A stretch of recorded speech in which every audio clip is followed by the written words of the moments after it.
നിയമത്തിൻ്റെ പരിപൂർത്തി.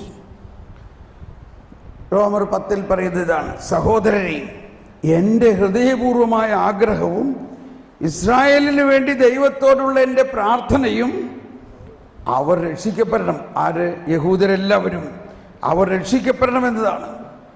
ശ്രദ്ധിക്കണം, എല്ലാവരും ഒന്ന് കരമുയർത്തി ഏറ്റു പറഞ്ഞാലോ.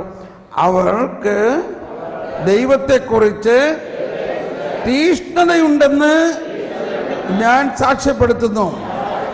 ആ തീഷ്ണത ശരിയായ അറിവിൻ്റെ അടിസ്ഥാനത്തിലല്ലെന്നേ ഉള്ളൂ. Praise the Lord. കണ്ടോ, അവർക്ക് തീഷ്ണതയുണ്ട്, പക്ഷേ ഈ തീഷ്ണത ശരിയായ അറിവിൻ്റെ അടിസ്ഥാനത്തിലല്ല. എന്താണ് അവിടെ കുറവ്? എന്തെന്നാൽ ദൈവത്തിൻ്റെ നീതിയെക്കുറിച്ച്, എല്ലാവരും ശബ്ദമുയർത്തി, എന്തെന്നാൽ ദൈവത്തിൻ്റെ നീതിയെക്കുറിച്ച് അവർ അജ്ഞരാകൊണ്ടും തങ്ങളുടെ തന്നെ നീതി സ്ഥാപിക്കാൻ വ്യഗ്രത കാണിക്കുന്നത് കൊണ്ടും ദൈവനീതിക്ക് അവർ കീഴ്വഴങ്ങിയില്ല. എല്ലാവരും ഒരിക്കൽ കൂടി, വിശ്വസിക്കുന്ന ഏതൊരുവനും നീതീകരിക്കപ്പെടുന്നതിന് ക്രിസ്തു നിയമത്തെ പൂർത്തീകരിച്ചിരിക്കുന്നു. ക്രിസ്തു നിയമത്തെ പൂർത്തീകരിച്ചിരിക്കുന്നു. ക്രിസ്തുവിലുള്ള വിശ്വാസം വഴിയാണ് ദൈവനീതി നമുക്ക് ലഭിക്കുന്നത്. ഇപ്പം നമുക്ക് ഇങ്ങനെ ഒരു ചിന്തയുണ്ടാകാം, നമ്മൾ നന്നായിട്ട് പശ്ചാത്തപിച്ച് എല്ലാ പാപങ്ങളും അങ്ങ് ഏറ്റുപറയുകയാണെങ്കിൽ പാപം വിശദീകരിക്കപ്പെടും. പക്ഷേ എന്തുകൊണ്ടാണ് നമ്മുടെ പാപം വിശദീകരിക്കപ്പെടുന്നത്? കർത്താവ് യേശുമിശിഹ പാപത്തിന് പരിഹാരം ചെയ്തുകൊണ്ടല്ലേ. അപ്പൊ എന്തിനെയാണ് നമ്മൾ മുറുക്കെ പിടിക്കേണ്ടത്? കർത്താവ് യേശുമിശിഹ നമുക്ക് വേണ്ടി പരിഹാരം ചെയ്ത് കഴിഞ്ഞിരിക്കുന്നു എന്നുള്ളതാണ്. ഇപ്പൊ ഇതിന് വേറൊരു ഉദാഹരണം പറയാം. സാധാരണ എപ്പോഴും പറയാറുള്ള ഒരു ഉദാഹരണമാണ്. ഒരമ്മച്ചി എന്നെ ഫോൺ വിളിച്ച് പറഞ്ഞു, എൻ്റെ ബ്രദറെ, എൻ്റെ മകൻ ഭയങ്കര പ്രശ്നമാണ്, അവൻ കള്ളും കുടിക്കണു, കഞ്ചാവ് അടിക്കണു, അവനോട് ഞാൻ പറഞ്ഞു, ഇനി മേലിൽ നീ ഇതേമാതിരി കഞ്ചാവ് അടിച്ചു പറഞ്ഞാൽ ഞാൻ വീട്ടിൽ കയറ്റില്ലെന്ന്. അതുകൊണ്ട് ബ്രദർ ഒന്ന് പ്രാർത്ഥിക്കണേ. ഞാൻ പറഞ്ഞു, എന്തിനാ പ്രാർത്ഥിക്കണ്ടേ? വീട്ടിൽ കയറ്റാതിരിക്കാനോ വീട്ടിൽ കയറ്റാനോ? എന്ത് ചെയ്യും ബ്രദറെ? ഞാൻ പറയും, അതിന് പറയാം. ഇപ്പം അമ്മച്ചി പറഞ്ഞതനുസരിച്ച് എന്താണ് അമ്മച്ചി പ്രഖ്യാപിക്കുന്നത്? ഈ മകൻ അല്ലെങ്കിൽ ഞാനിങ്ങനെ ചോദിച്ചു, അമ്മച്ചി കൊന്ത ചെല്ലുമ്പോഴും കുർബാനയിലും എല്ലാം പറയാറില്ലേ, ഭൂലോകപാപം നീക്കുന്ന ദൈവത്തിൻ്റെ ചെമ്പുരാട്ടിയും കുട്ടി ആയിച്ചോമ്പുരാനെ ഞങ്ങളുടെ മേൽ കരുണയായിരിക്കണേ. ഇഷ്ടംപോലെ പ്രാർത്ഥിക്കാറുണ്ടല്ലേ. എന്താ അതിൻ്റെ അർത്ഥം? കർത്താവ് യേശുമിശിഹ ഭൂലോക പാപം മുഴുവനും നീക്കി കളഞ്ഞുവോ? അമ്മച്ചൊന്നും മിണ്ടില്ല. പ്രാർത്ഥന ഇങ്ങനെ ഒരു നമ്പറുമാതിരി ഇങ്ങനെ അടിച്ചു പോവുകയാണ് നമ്മൾ. ഭൂലോക പാപം കർത്താവ് യേശുമിശിഹ നീക്കി കഴിഞ്ഞുവോ? കഴിഞ്ഞു. ആ പാപം ഏറ്റെടുത്തതിൽ അമ്മച്ചിയുടെ പാപവും അമ്മച്ചിയുടെ മകന്റെ പാപവും ഉണ്ടായിരുന്നോ? ഒന്നെല്ലാവരും കരമുയർത്തിയേറ്റ് പറഞ്ഞേ. ഭൂലോക പാപം കർത്താവ് യേശുമിശിഹ ഏറ്റെടുത്തതിൽ നമ്മുടെ പാപവും ഏറ്റെടുത്തെന്ന് തോന്നുന്നവർ മാത്രം ഒന്ന് കരമുയർത്തിയേ. അതെ, പ്രൈസ് ദി ലോർഡ്. അപ്പൊ ബ്രദർ പറയണത് നിങ്ങളുടെ ഈ മകൻ്റെ കഞ്ചാവടിയും കള്ളുകുടിയും എന്തെല്ലാം പാപം അവൻ ചെയ്യുന്നുവോ അത് കർത്താവ് യേശുമിശിഹ ഏറ്റെടുത്തു എന്ന് ആരെങ്കിലും ഒന്ന് വിശ്വസിക്കാമോ? ആരെങ്കിലും എന്ന് പറഞ്ഞാൽ അവൻ കഞ്ചാവിലാണ്, അതുകൊണ്ട് അവന് വിശ്വസിക്കാൻ പോലും പറ്റണില്ല. അവ കഞ്ചാവടിക്കാത്തത് അമ്മയാണ്, അതുകൊണ്ട് അമ്മയെങ്കിലും ഒന്ന് വിശ്വസിക്കുക. അമ്മ അങ്ങനെ വിശ്വസിക്കുകയാണെങ്കിൽ വിശ്വസിക്കുന്നുവോ? ഇപ്പം ബ്രദർ പറയുമ്പോൾ എനിക്കത് വിശ്വസിക്കാൻ തോന്നുന്നുണ്ട്. പക്ഷെ എന്നിട്ട് പിന്നെ അവനിങ്ങനെ ചെയ്യണേന്താ? ഇതൊക്കെ നമ്മുടെ ചോദ്യങ്ങളാണ്, ഇല്ലേ? ഇങ്ങനെ ചെയ്യുന്നത് അവനാ രക്ഷയുടെ അനുഭവം കിട്ടാത്തത് കൊണ്ടാണ്. അതെന്തുകൊണ്ടാ? അത് അവൻ വിശ്വസിക്കാത്തത് കൊണ്ട്. അവൻ കഞ്ചാവിൽ കിടക്കണോണ്ട് അവൻ വിശ്വസിക്കുന്നില്ല. ഇനി അമ്മയെങ്കിലും ഒന്ന് വിശ്വസിക്കുകയാണെങ്കിൽ, ഈ യേശു 4 പേരുടെ വിശ്വാസം കണ്ടിട്ട് തളർവാദ രോഗിയോട് പറഞ്ഞു, നിന്റെ പാപം ക്ഷമിച്ചിരിക്കുന്നു. അപ്പോ അമ്മച്ചി നാളെ അവൻ വരുമ്പോഴേ കംപ്ലീറ്റ് ട്യൂൺ മാറ്റണം. അമ്മച്ചി വിശ്വാസത്തിൻ്റെ ബോധ്യത്തിൽ അവനോട് സംസാരിക്കണം. എങ്ങനെ സംസാരിക്കും? അമ്മച്ചി പറയണം, എടാ മോനെ, നിന്റെ ഈ കഞ്ചാവടിയും കള്ളുകുടിയൊന്നും നീ വിചാരിച്ചാൽ മാറില്ല. ഇത് കർത്താവിശ്വമിശിയ കുരിശിൽ ഏറ്റെടുത്ത് കഴിഞ്ഞേക്കണ കാര്യമാണ്. അതുകൊണ്ട് നമുക്ക് രണ്ടുപേർക്കും ഒന്ന് ഒരുമിച്ച് പ്രാർത്ഥിക്കാം. നീ ഇനി വാ മോനെ. അമ്മച്ചി അങ്ങ് കരയാൻ തുടങ്ങി. എൻ്റെ ബ്രദറെ, അങ്ങനെ ഞാൻ ഇന്നേ വരെ ചിന്തിച്ചിട്ടില്ല, അങ്ങനെ പറഞ്ഞിട്ടില്ല. ഇതാണ് വിശ്വാസത്തിൻ്റെ ഒരു തരംഗം. ഇത് അമ്മച്ചി പള്ളിയിൽ വിശ്വസിക്കുന്നു. ഭൂലോകപാപം നീക്കുന്ന ദൈവത്തിൻ്റെ പിതാവിനെ എൻ്റെ പാപങ്ങൾ കരുണയായിരിക്കണേ, ഇതെല്ലാം പറഞ്ഞതിൻ്റെ അർത്ഥമനുസരിച്ച് ഒരാളോട് വിശ്വാസത്തിൻ്റെ ഒരു പ്രതികരണം ഇങ്ങനെ ചെയ്യേണ്ടത്. എന്നിട്ട് പറയണേ, എനിക്ക് വലിയൊരു സമാധാനമായിട്ടാണ് ബ്രദറെ, ഒരു സമാധാനമായി. ഒന്നില്ലെങ്കിൽ നാളെ അല്ലെങ്കിൽ കുറച്ച് ദിവസം കഴിയുമ്പോൾ കർത്താവ് തീർച്ചയായിട്ടും അവനെ മാറ്റുമെന്ന് എനിക്കിപ്പോൾ ഒരു സമാധാനം. ഇതാണ് നമ്മുടെ ഓഫീസിലൊക്കെയാണ് ഈ പ്രാർത്ഥനകൾ കിടക്കണേ. പുലരിയാകാൻ കാത്തിരിക്കുന്ന കാവൽക്കാരനെ പോലെ കർത്താവേ ഞാൻ കാത്തിരിക്കുന്നു. ഇതിങ്ങനെ അടിച്ചു പോയിക്കൊണ്ടിരിക്കുകയാണ്. എന്തായി പറഞ്ഞതിൻ്റെ അർത്ഥം അറിയോ? നമ്മൾ കാവൽക്കാരനായിട്ടാണോ? നമുക്കെന്താ കാത്തിരിക്കുക? എന്താ, ഒരു രാത്രിയിൽ ഇരിക്കണ വാച്ച്മാൻ രാത്രി മാറ്റാൻ പറ്റുമോ അയാൾക്ക്? രാത്രി മാറ്റാൻ പറ്റില്ല. പക്ഷെ അയാൾ ഇടയ്ക്കിടയ്ക്ക് ഇങ്ങനെ വാച്ച് നോക്കിക്കൊണ്ടിരിക്കുകയാണ്. ഇനി 3 മണിയായി, അതിൻ്റെ അർത്ഥം ഇനി 3 മണിക്കൂറേ ഉള്ളൂ. 3 മണിക്കൂർ കൂടി കഴിഞ്ഞാൽ പുലരിയാകും എന്നതിന് യാതൊരു സംശയമില്ല. അങ്ങനത്തെ ഒരു ഫിനോമിന ഒന്ന് ചിന്തിച്ചേ. നമ്മൾ രാത്രിയാണ്, 3 മണിയായി സമയം, നമുക്ക് തോന്നും 3 മണിയായി, അതിൻ്റെ അർത്ഥം ഇനി 6 മണിയാകുമ്പോഴേക്കും പുലരിയാകും, പിന്നെ എനിക്ക് പോകാം. അത്രയ്ക്ക് ഉള്ള ഒരു പ്രത്യാശയാണ് ഈ രക്ഷ തരുന്നത്. അതാണ് പൗലോസ് പറയുന്നത്, പ്രത്യാശയിലൂടെയാണ് നാം രക്ഷിക്കപ്പെടുന്നത്.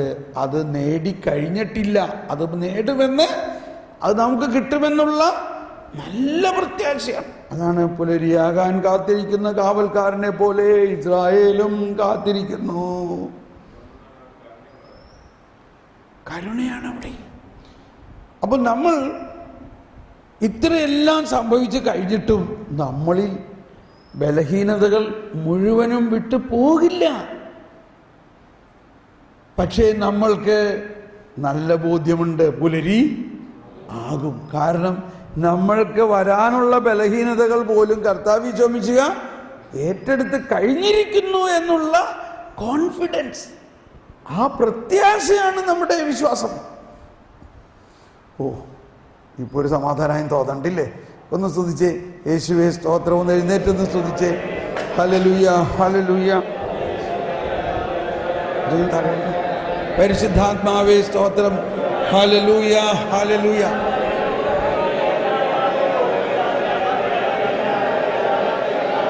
ഹല്ലേലൂയ, ഹല്ലേലൂയ, ഹല്ലേലൂയ. Praise you lord. Thank you lord. യേശുവേ സ്തോത്രം. ഇരിക്കാം.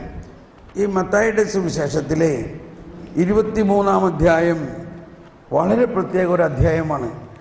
അത് സാധാരണ ആരും അധികം വായിക്കാറില്ല, കോട്ട് ചെയ്യാറില്ല. കാരണം അതിനകത്ത് പറഞ്ഞിരിക്കുന്ന ഭാഷയും എല്ലാം പ്രത്യേകമാണ്. അതിനകത്ത് പറഞ്ഞിരിക്കുന്ന എല്ലാ പാരഗ്രാഫും എന്താ പറഞ്ഞിരിക്കുന്നത്? കപടനാട്യക്കാരായ നിയമജ്ഞരെ, ഫരിസേയരെ, നിങ്ങൾക്ക് ദുരിതം. നിങ്ങൾ മനുഷ്യരുടെ മുമ്പിൽ സ്വർഗരാജ്യം അടച്ചു കളയുന്നു. 13, നിങ്ങളതിൽ പ്രവേശിക്കുകയില്ല, പ്രവേശിക്കാൻ വരുന്നവരെ അനുവദിക്കുന്നില്ല. ഇങ്ങനെ കുറേ പറഞ്ഞിരിക്കുകയാണ്. ഇത് വേണമെങ്കിൽ നിങ്ങൾ കുമ്പസാരത്തിന് മുമ്പൊന്ന് വായിച്ചു നോക്കിക്കോ. അന്ധരായ മാർഗദർശികളെ, നിങ്ങൾക്ക് ദുരിതം. നിങ്ങൾ പറയുന്നു, ഓക്കെ, അതിൽ 23 കേട്ടോ വേറൊരു കണക്ക്, ഒരു നമ്പർ. കപടനാട്യക്കാരായ നിയമജ്ഞരെ, ഫരിസേയരെ, നിങ്ങൾക്ക് ദുരിതം. നിങ്ങൾ തുളസി, ചതകുപ്പ്, ജീരകം എന്നിവയ്ക്ക് ദശാംശം കൊടുക്കുകയും നിയമത്തിലെ ഗൗരവമേറിയ കാര്യങ്ങളായ നീതി, കാരുണ്യം, വിശ്വസ്തത എന്നിവ അവഗണിക്കുകയും ചെയ്യുന്നു. നമ്മൾ ഏതാണ്ടൊക്കെ നമ്മൾ ദശാംശമൊക്കെ കൊടുക്കണതിൽ നമ്മൾ കൃത്യമായിട്ട് കൊടുക്കണം, അല്ലെങ്കിൽ നമ്മൾ തരകത്തി പോകുന്നുള്ള മാതിരിയാണ് ദശാംശമൊക്കെ കൊടുക്കണേ. അതുകൊണ്ടൊന്നും അല്ല കാര്യം. ദശാംശം കൊടുക്കണ്ടെന്നല്ല ഞാൻ പറയണത്. ഈ പുതിയ നിയമത്തിൽ ദശാംശം കൊടുക്കണ കാര്യം പറഞ്ഞിട്ടില്ല. പുതിയ നിയമത്തിൽ എന്ത് കൊടുക്കാനാ പറഞ്ഞേക്കണേ? മുഴുവനും കൊടുക്കാനാ പറഞ്ഞേക്കണേ. ആ ടോപ്പിക്ക് നമ്മൾ പിടിക്കണ്ടല്ലേ? മനസ്സിലായോ? കണ്ടോ, ഇപ്പോഴും നമ്മൾ ആ ദശാംശം പക്ഷേ ഇവിടെ പറയണത് ഈ ദശാംശം കൊടുക്കലോ ഇതൊന്നും അല്ല കാര്യം. എന്താണ്? നിയമത്തിലെ ഗൗരവമായ കാര്യങ്ങൾ എന്ന് പറയുന്നത് ദൈവനീതിയും കാരുണ്യവും വിശ്വാസവും വിശ്വസ്തതയുമാണ്. നിങ്ങൾ കരുണ കാണിക്കുന്നവർക്ക് കരുണ ലഭിക്കും. കരുണയുള്ളവർ ഭാഗ്യവാന്മാർ, അവർക്ക്. അപ്പൊ നിങ്ങൾക്ക് കരുണ കാണിക്കാൻ പറ്റാത്ത അവസ്ഥയുണ്ടെങ്കിൽ അതൊക്കെ ഫരിസേയ സ്വഭാവമാണ്. ഈശോ ദേവാലയാങ്കണത്തിലിരിക്കുമ്പോഴാണ് ഫരിസേയരും നിയമജ്ഞരും ഒരു പാപിനിയെ കല്ലെറിയാൻ കൊണ്ടുവന്നിരിക്കുന്നു. മോശ നിയമപ്രകാരം ഈ തരത്തിലുള്ള പാപം ചെയ്യുന്നവരെ കല്ലെറിഞ്ഞ് കൊല്ലണം. എന്നാൽ ഈശോ കണ്ടിട്ടും കാണുന്നില്ല, കേട്ടിട്ടും കേൾക്കുന്നില്ലാത്ത മാതിരി ഒന്നും ഉണ്ടെന്നില്ല. താഴെ എന്തോ എഴുതിക്കൊണ്ടിരിക്കുകയാണ്. ഇവൻ എന്ത് താഴെ ഇങ്ങനെ എഴുതണേ? അവൻ ആരുടെ കാര്യം എഴുതണേ അവിടെ? ആരുടെയും പാപം യേശു കാണാറില്ലെന്ന്. യേശു പാപം എഴുതുന്ന ഒരിക്കലും പറയരുത്. കാരണം യേശയ്യ പറയുന്നത് അവൻ കണ്ടിട്ടും കാണുന്നില്ല, അവൻ ആരുടെയും പാപം കാണുന്നില്ല. പിന്നെ എന്തായിരിക്കാം എഴുതുന്നത്? യേശു എഴുതുന്നത് ഒരുപക്ഷെ ഇതായിരിക്കാം: ഞാൻ ഒരു പുതിയ നിയമം കൊണ്ടുവന്നിരിക്കുന്നുണ്ടെന്ന്. അത് യേശയ്യായിൽ പറയുന്നുണ്ട്, എന്നിൽ നിന്നും ഒരു പുതിയ നിയമം വരും, നീതി വരും. അപ്പോൾ ഒരുപക്ഷെ ഈ പരിചയന ഒരാൾ ഇങ്ങനെ നോക്കണ സമയത്ത് അയാൾ പറയാൻ, ഇവനെന്തോ പുതിയ നിയമത്തിന്റെ കാര്യം പറയാണ്. ഞങ്ങൾക്കിവിടെ പുതിയ നിയമമൊന്നും വേണ്ട, ഞങ്ങൾക്കിവിടെ മോശ നിയമമുണ്ട്. ആ മോശയുടെ നിയമം അനുസരിച്ച് ഇവളെ കൊല്ലണം. കല്ലെടുത്ത് എറിയാൻ വാശിയോടെ, ഭയങ്കര വലിയ കല്ല്, ഒരു ഫുട്ബോൾ സൈസിലുള്ള കല്ലെടുത്ത് എറിയാനായിട്ട് അവർ ഇരിക്കുമ്പോൾ ഈശോ പറയാണ്, നിങ്ങളിൽ പാപം ചെയ്യാത്തവർ ആദ്യം എറിയട്ടെ, എന്നിട്ട് ബാക്കിയുള്ളവർ എറി. വളരെ കൂളായിട്ട്. പക്ഷെ ഇത് കേട്ടപ്പോൾ അവരുടെ ഹൃദയത്തിൽ കർത്താവിൻ്റെ കരുണ സ്പർശിച്ചു. മോശയുടെ നിയമം എക്സിക്യൂട്ട് ചെയ്യേണ്ടവരായ അവർക്ക് അത് ചെയ്യാൻ പറ്റാതെ അവരുടെ കൈകൾ തളർന്ന് കല്ല് താഴെ വീണ് അവർ ഓരോരുത്തരായിട്ട് പുറകോട്ട് പോയി. എന്ത് സംഭവിച്ചു ഇവിടെ? യേശുവിൻ്റെ നീതി വിജയിച്ചോ? യേശുവിൻ്റെ നീതി ദൈവരാജ്യത്തിൻ്റെ കരുണാർദ്രമായ നീതി ഫരിസേയനെ പോലും പുതിയ സൃഷ്ടിയാക്കി രൂപാന്തരപ്പെടുത്തിയിരിക്കുന്നു. ആരെ പുതിയ സൃഷ്ടിയാക്കി? മാത്രമല്ല, ഇതാണ് ഈശോ പറഞ്ഞത്, നിയമവും പ്രവാചകരും യോഹന്നാൻ വരെ. അതിനുശേഷം ദൈവരാജ്യം പ്രഘോഷിക്കപ്പെടുന്നു. നിയമവും പ്രവാചകന്മാരും ആര് വരെ? യോഹന്നാൻ വരെ. അതിനുശേഷം നിയമമോ ആ നിയമത്തിനനുസരിച്ചുള്ള ശിക്ഷയോ ഇല്ല, മറിച്ച് ശിക്ഷയ്ക്ക് പകരം രക്ഷയാണ്. ഇവിടെ ശിക്ഷ നടപ്പാക്കാൻ പറ്റിയവർക്ക് ആരെല്ലാം ഇവിടെ രക്ഷിക്കപ്പെട്ടു? ഇവർ ചെയ്യാതിരുന്നത് കൊലപാതകമാണെങ്കിൽ ആ കൊലപാതകം അവർക്ക് ചെയ്യാൻ പറ്റാത്ത തരത്തിൽ യേശുവിൻ്റെ കൃപ അവരെ മാറ്റിമറിച്ചു. ഇവിടുത്തെ ഏറ്റവും പ്രധാന പോയിന്റ് ഈ ഫരിസേയരിലുണ്ടായ മാറ്റമാണ്. അവർ കൊലപാതകം ചെയ്യാൻ വന്നിരിക്കുകയാണ്. ഇപ്പം നമുക്ക് ഒരു പരിചയമുള്ളൊരു കാര്യം ഞാൻ പറയാം. ഒരാൾ ആയിട്ട് വഴക്കടിച്ചു, നമുക്കങ്ങ് ദേഷ്യം കയറി. അത് കഴിഞ്ഞിട്ട് വന്നിട്ട് പറയാണ്, എനിക്ക് വേണ്ട അടിക്കൊടുക്കണമെന്ന് വിചാരിച്ചാണ്. പിന്നെ വിചാരിച്ച് പോട്ടെ, വേണ്ട, വെറുതെ നമ്മുടെ വീട്ടിൽ വന്നിട്ട് നമ്മൾ തല പിടിക്കണ്ടെന്ന് വെച്ച് ഞാനൊന്നും ചെയ്തില്ല, വിട്ടുകളഞ്ഞു. കേട്ടോ, ഇപ്പം ആരാ ഇവിടെ പ്രവർത്തിച്ചത്? കർത്താവിൻ്റെ കരുണയാണ്. എനിക്കവൻ 2 അടി കൊടുക്കണമെന്ന് വിചാരിച്ചതായിരുന്നു. പിന്നെ വിചാരിച്ച് വേണ്ട. കണ്ടോ എന്ത് സംഭവിച്ചു? ആ അടി കൊടുക്കണമെന്ന് വിചാരിച്ചിട്ടും അവൻ അടിക്കാൻ പറ്റണില്ല. അതാണ് പാപം ചെയ്യാൻ സാധിക്കാത്ത അവസ്ഥ നമുക്ക് ദൈവം തന്നിട്ടുണ്ട്. ഇവർ കൊല്ലണമെന്ന് പറഞ്ഞ് വന്നിട്ടുള്ളവർ കൊല്ലാൻ പറ്റാതെ പോകുന്നു. അതാണ് ക്രിസ്തീയ കരുണ, കൃപ കുമ്പസാരത്തിലൂടെ എല്ലാം നമുക്ക് ലഭിക്കേണ്ടത്.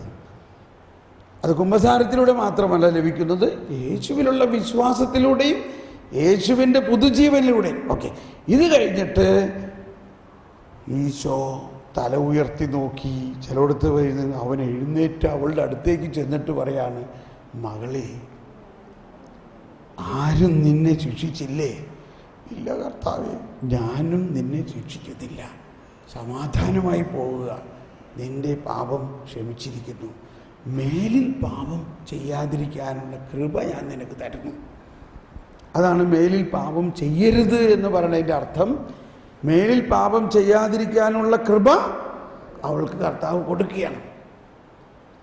ഈ ബോധ്യത്തോടെയാണ് നമ്മൾ കുമ്പസാരിക്കാൻ പോകുന്നത്. അപ്പോൾ കുറച്ച് സമയം നിങ്ങളിതെല്ലാം കുമ്പസാരം കുറച്ച് പേര് തുടങ്ങാൻ, ബാക്കിയുള്ളവർക്ക് ഈ കാര്യങ്ങളെല്ലാം വിചിന്തനം ചെയ്തുകൊണ്ട് എൻ്റെ ഉള്ളിൽ വീണ്ടും വരുന്നൊരാശയം ഇതാണ്: അവൻ വരുമ്പോൾ പാപത്തെക്കുറിച്ചും നീതിയെക്കുറിച്ചും ന്യായവിധിയെക്കുറിച്ചും ബോധ്യപ്പെടുത്തും. നമ്മൾ ഒന്നും എഴുതിക്കൊണ്ടു പോകാതെ നമ്മളിൽ വസിക്കുന്ന പരിശുദ്ധാത്മാവേ, എനിക്ക് എൻ്റെ പാപത്തെക്കുറിച്ച് എന്തൊക്കെയാണ് എൻ്റെ യഥാർത്ഥ പാപം എന്നെനിക്ക് ബോധ്യപ്പെടുത്തി തരണേ. അങ്ങനെ പ്രാർത്ഥിക്കുകയും, പാപത്തെക്കുറിച്ച് എന്തെന്നാൽ അവൻ എന്നിൽ വിശ്വസിക്കായിക കൊണ്ട്. അപ്പോൾ നമ്മുടെ ഏറ്റവും വലിയ പാപം, ക്രിസ്ത്യാനികളായിരുന്നിട്ടും യേശുക്രിസ്തുവിൽ വിശ്വസിക്കുന്നവരായിരുന്നിട്ടും വാസ്തവത്തിൽ നമ്മൾ യേശുവിൻ്റെ രക്ഷാകര വിമോചന പുതുജീവൻ നൽകുന്ന ഈ യഥാർത്ഥ പ്രവർത്തനത്തെ വേണ്ട രീതിയിൽ വിശ്വസിക്കുന്നില്ല. Praise the Lord. ആ അവിശ്വാസത്തെ ഏറ്റുപറഞ്ഞുകൊണ്ട് നമ്മുടെ വിശ്വാസത്തെ, കൺഫസ് യുവർ ഫെയ്ത്ത്, നിങ്ങളുടെ വിശ്വാസത്തെ ഏറ്റുപറയുക. അങ്ങനെ വിശ്വാസത്തിൽ ഉള്ള അപാകതകളാണ് നമ്മളിൽ നിന്നും അകലേണ്ടത്. അന്ധവിശ്വാസത്തെ ഏറ്റുപറയുക. അങ്ങനെ നല്ല ഒരു കുമ്പസാരത്തിലൂടെ കർത്താവ് നമ്മളെ ഒരു പുതിയ സൃഷ്ടിയാക്കട്ടെ എന്ന് പ്രാർത്ഥിക്കുന്നു. Praise the Lord. ഇനി കുറച്ച് സമയം മൗനമായി ഇരുന്നിട്ട് അവിടെ സിസ്റ്റേഴ്സ് വന്നിട്ട് പറയും, കുമ്പസാരം ആരംഭിക്കാവുന്നതാണ്.